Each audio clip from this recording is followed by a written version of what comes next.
আসসালামু আলাইকুম প্রিয় ছাত্রছাত্রীরা, আশা করছি তোমরা সবাই ভালো আছো। আজকে এইচএসসি ফিজিক্সের ফার্স্ট পেপার অর্থাৎ পদার্থবিজ্ঞান প্রথম পত্রে আহ, প্রথম ক্লাস নিচ্ছি। এটা একটা ছোট ক্লাস।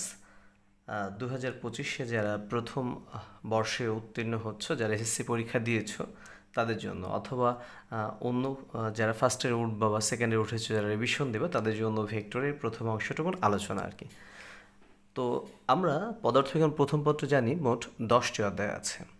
প্রথম যে অধ্যায়টি আছে সে অধ্যায় থেকে এমসিকিউ এবং ক খ প্রশ্নটি আসে। যেহেতু পূর্বে শর্ট সিলেবাস ছিল, তো ওখানে বোর্ড পরীক্ষায় ক খ আসতো না, শুধু এমসিকিউটা বরাদ্দ ছিল। আর এখন যেহেতু 25 সাল থেকে শুরু হচ্ছে ফুল সিলেবাস, মানে 25-এ যারা অলমোস্ট ফার্স্ট ইয়ার আছে তারাও ফুল সিলেবাসের অন্তর্ভুক্ত, এবং যারা আসছো নিউ কামার আর কি, তাদেরও ফুল সিলেবাস থাকবে আশা করছি। তো ভেক্টর থেকেই সৃজনশীল প্রশ্ন আসা শুরু করে। আমি তোমাদের জন্য এখানে একটি আলোচ্য বিষয় আলোচনা করতে চাই। আলোচ্য বিষয়ের মধ্যে প্রথমে ভেক্টর আছে, ভেক্টরের ধর্ম এবং ভেক্টরের চিহ্ন। খুবই সহজ একটি প্রশ্ন, এবং এখান থেকে এমসিকিউ প্রশ্ন তোমাদের জন্য আসে বোর্ড পরীক্ষায়। চলো তাহলে আমি ভেক্টর অংশটুকুন একটু আলোচনা করার চেষ্টা করি। তো প্রথম আলোচ্য বিষয়ে যেটা তোমাদের সাথে শেয়ার করতে চাই সেটা হচ্ছে ভেক্টর। ভেক্টরের জানতে হলে সর্বপ্রথম আমাদের রাশি জানতে হবে। রাশি, দেখো, ভৌত বিজ্ঞানে যা কিছু পরিমাপ করা যায় তাকে ভৌত রাশি বলে। তার অর্থ হচ্ছে, আমরা যদি এভাবে বলি, ভৌত বিজ্ঞানে বিজ্ঞানে যা কিছু যা কিছু পরিমাপ করা যায় তাকে ভৌত রাশি বলে। তার মানে এই বিশ্বব্রহ্মাণ্ডে যা কিছু আছে সেগুলোই কি একটি রাশির অন্তর্ভুক্ত আর কি, মানে যেগুলো তুমি পরিমাপ করতে পারবা সেগুলোকে কি বলবো আমরা? ভৌত রাশি। তো এই যে ভৌত রাশি বলছি, দ্যাট মিন্স নির্ভরশীলতার উপর ভিত্তি করে ভৌত রাশি দুই প্রকার। কার উপর বললাম? নির্ভরশীলতার উপর ভিত্তি করে ভৌত রাশি কত প্রকার? দুই প্রকার। কিভাবে আমি একটু বলি, দেখো। আমরা প্রথমে বলবো মৌলিক রাশি, তার মানে নির্ভরশীলতার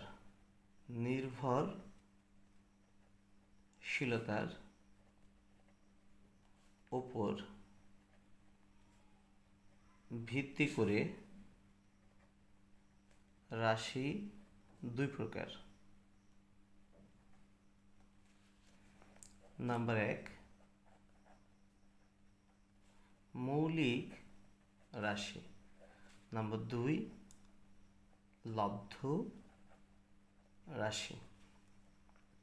আমরা যদি তোমাদের সাথে একটু আলোচনা করি যে মৌলিক রাশি, দেখো, যে সকল রাশি অন্য কোনো রাশির উপর নির্ভর করে না, নিজেরা স্বয়ংসম্পূর্ণ, তাদের মৌলিক রাশি বলে। তাহলে আমি যদি তোমাকে সংজ্ঞার আকারে বলতে চাই যে সকল রাশি অন্য কোনো রাশির ওপর নির্ভর করে না, বরং অন্যান্য রাশি এদের ওপর নির্ভর করে, তাকে মৌলিক রাশি বলে। তাহলে এটা খুবই সহজ একটি সংজ্ঞা হলো। তাহলে মৌলিক রাশি, আমরা জানি পদার্থবিজ্ঞানের মৌলিক রাশি সব মিলে কয়টি আছে? 7টি। দেখো তো, তোমরা পড়েছো ক্লাস 9-10-এ, মৌলিক রাশি হলো 7টি।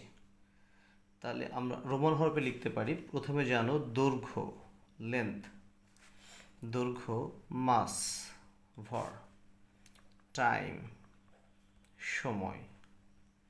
দেখো দৈর্ঘ্য, ভর, সময়, টেম্পারেচার আছে, তাপমাত্রা, তাপমাত্রা। এরপরে তড়িৎ প্রবাহ, তড়িৎ প্রবাহ। 6 দেখো দীপন তীব্রতা, দীপন তীব্রতা। এবং 7 হচ্ছে পদার্থের পরিমাণ, পদার্থের পরিমাণ। এই 7টিকে আমরা মৌলিক রাশি হিসাবে আখ্যায়িত করি। এরপরে আমরা একটু আলোচনা করতে চাই যৌগিক রাশি বা লব্ধ রাশি। তাহলে দেখো 2 নম্বরটা আমরা আলোচনা করছি, লব্ধ বা যৌগিক রাশি কেমন? দেখো যে সকল রাশি, যে সকল রাশি অন্য 2 বা ততোধিক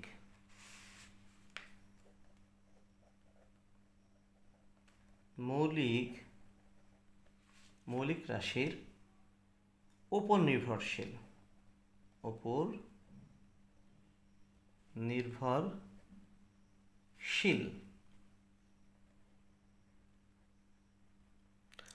তাদেরকে লব্ধ রাশি বলে। তার মানে তুমি বলতে পারো এভাবে, যে সকল রাশি মৌলিক রাশির সমন্বয়ে তৈরি হয়েছে তাদেরকে আমরা বলবো লব্ধ রাশি, তাও তুমি বলতে পারো। তাহলে আমরা যদি উদাহরণের কথা বলি, যেমন মৌলিক রাশি ছিল ফিক্সড 7টি, আমরা এখানে এইভাবে আলোচনা করতে পারি: এরিয়া, ক্ষেত্রফল, ভলিউম, আয়তন আছে, ডেনসিটি, তারপরে স্পিড, দ্রুতি, তারপরে ভেলোসিটি, বেগ, অ্যাক্সেলারেশন, ত্বরণ, ফোর্স, বল, ওয়ার্ক, এনার্জি, শক্তি ইত্যাদি। এই সবগুলোকে আমরা বলবো কি রাশি? লব্ধ রাশি। এখন আরেকটি বিষয় আছে আর কি, যেটা তোমাদের অ্যাডমিশন পরীক্ষায় আসে আর কি। দেখো ভৌত রাশিকে প্রকাশ করার যে ধর্ম আছে, বা ভৌত রাশির ধর্ম বা বৈশিষ্ট্য অনুসারে একে আবার 2 ভাগে ভাগ করা যায়। তাহলে আমি তোমাদের জন্য একটু বলে রাখি, ভৌত রাশির ধর্মের ওপর ভিত্তি করে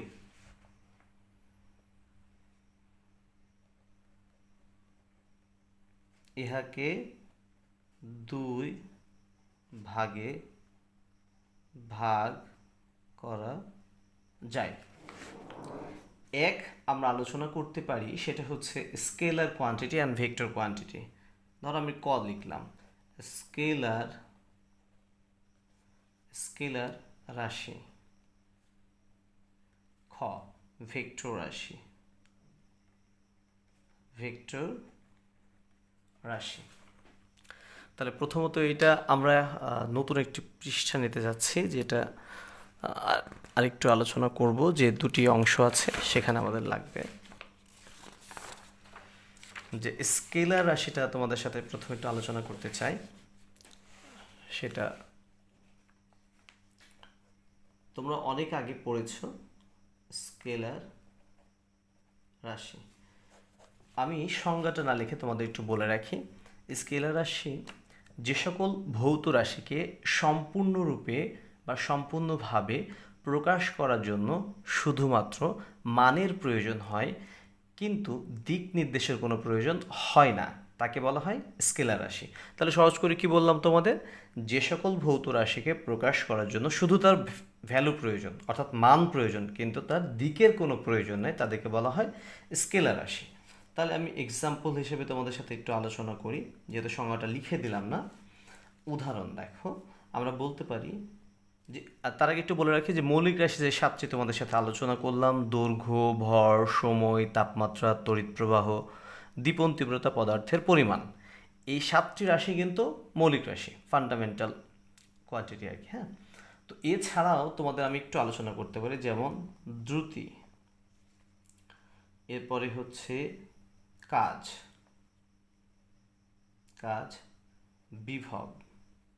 বিভব ইত্যাদি। তাহলে তোমাদের সাথে শেয়ার করলাম মৌলিক রাশি যে সাতটি আছে, এই সাতটি হচ্ছে আমাদের স্কেলার রাশি, এবং ইহা ছাড়াও দ্রুতি, কাজ, বিভব ইত্যাদি হচ্ছে আমাদের স্কেলার রাশি। এর পাশাপাশি আমরা একটু ভেক্টর কোয়ান্টিটি নিয়ে আলোচনা করতে চাই। ভেক্টর রাশি আমরা পড়েছি এর পূর্বে, যে সকল ভৌত রাশিকে প্রকাশ করার জন্য তার মান এবং দিক উভয়টাই প্রয়োজন হয় তাদেরকে বলা হয়ে থাকে ভেক্টর রাশি। তার মানে স্কেলের শুধু মান প্রয়োজন ছিল, বাট দিকের প্রয়োজন ছিল না, কিন্তু ভেক্টর রাশি কি প্রয়োজন আমাদের? মান এবং দিক উভয়ই প্রয়োজন, সেটাই হচ্ছে আমাদের ভেক্টর রাশি। আমরা উদাহরণ হিসেবে বলতে পারি, দেখো ওয়েট, ওজন, ডিসপ্লেসমেন্ট সরণ, তারপর হচ্ছে বেগ, বল, প্রাবল্য ইত্যাদি, এগুলো হচ্ছে আমাদের ভেক্টর রাশি। আচ্ছা, এরপরে আমরা একটু ভেক্টরের চিহ্ন নিয়ে তোমাদের সাথে আলোচনা করব। ভেক্টরের চিহ্ন, তাহলে ভেক্টরের চিহ্নর ক্ষেত্রে আমরা আলোচনা করি যে কোনো একটি ভেক্টর রাশিকে দুইভাবে প্রকাশ করা যায়। তাহলে কয়ভাবে আমি একটু লিখে দিচ্ছি, দেখো কোনো একটি ভেক্টর রাশিকে কোনো একটি ভেক্টর রাশিকে দুইভাবে প্রকাশ করা হয়, অর্থাৎ দুইভাবে প্রকাশ করা হয়।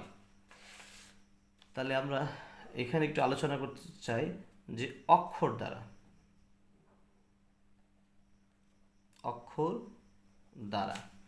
এবং সরল রেখা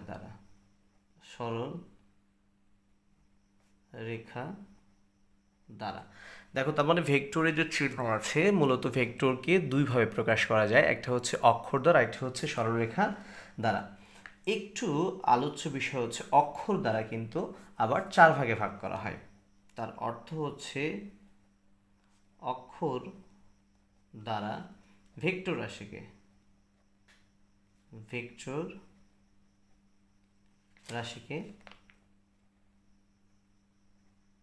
4 ভাগে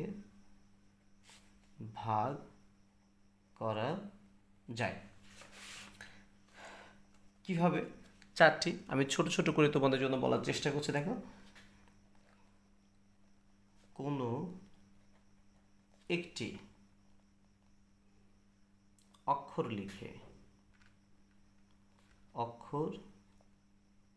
লিখে তার ওপর তীর চিহ্ন দিয়ে, উদাহরণ ধরো আমি এ লিখলাম, তার উপরে কি চিহ্ন দেব? তীর চিহ্ন দিলাম। এটা হচ্ছে প্রথম একটি অংশ। আমরা 2 নম্বর দেখ, কোনো একটি অক্ষর লিখে তার ওপর বার চিহ্ন দিয়ে, বা এই যে আমরা বলি রেখা চিহ্ন দিয়ে, শুধু এ লিখলাম, উপরে একটা রেখা চিহ্ন দিলাম। হ্যাঁ, এখন দেখো 3 নম্বর আমরা এইভাবে আলোচনা করতে পারি, কোনো একটি অক্ষর লিখে তার নিচে রেখা চিহ্ন দিয়ে, এ লিখলাম, নিচে ধরো এইভাবে দিয়ে দিলাম। আইটি তোমরা যারা কম্পিউটারে হচ্ছে লিখতে পারো, এমএস ওয়ার্ড, এক্সেলে কাজ করো, দেখবা এমএস ওয়ার্ড লেখার পরে ইটালিক, বোল্ড এরকম চিহ্ন আছে আর কি।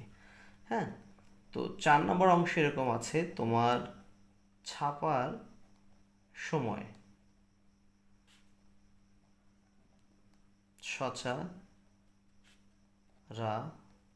সচরাচর মোটা হরফের অক্ষর দিয়ে, যেমন ধর এ লিখলাম, তার একটা সাইড আমি বোল্ড করে দিলাম এরকম। অথবা অনেক সময় লেখা থাকে, অনেক বই দেখবা যে উভয় পার্শ্ব বোল্ড করে দিয়েছে, এমনটি হতে পারে। তো তোমাদের সাথে আরেকটি বিষয় আলোচনা আছে, যে সরল রেখার দ্বারা আইটি হচ্ছে সরলরেখা। তবে ভেক্টর কীভাবে মান নির্ণয় করা হবে এটা আমি তোমাদের পরে ডেফিনেশন যে সংজ্ঞাগুলো আছে ভেক্টরের সেটা নিয়ে আলোচনা করতে চাই। আমি তোমাদের সাথে এই সরল রেখা নিয়ে একটু আলোচনা করতে চাচ্ছি। সরল রেখা দ্বারা তাহলে ভেক্টরের প্রকাশের যে ধর্ম ছিল সেটা দেখো। এখানে একটু বিষয় আছে, জ্যামিতিক উপায় বলা হয়, হ্যাঁ সেটা আমি একটু লিখতে যাচ্ছি। জ্যামিতিক উপায়ে, জ্যামিতিক উপায়ে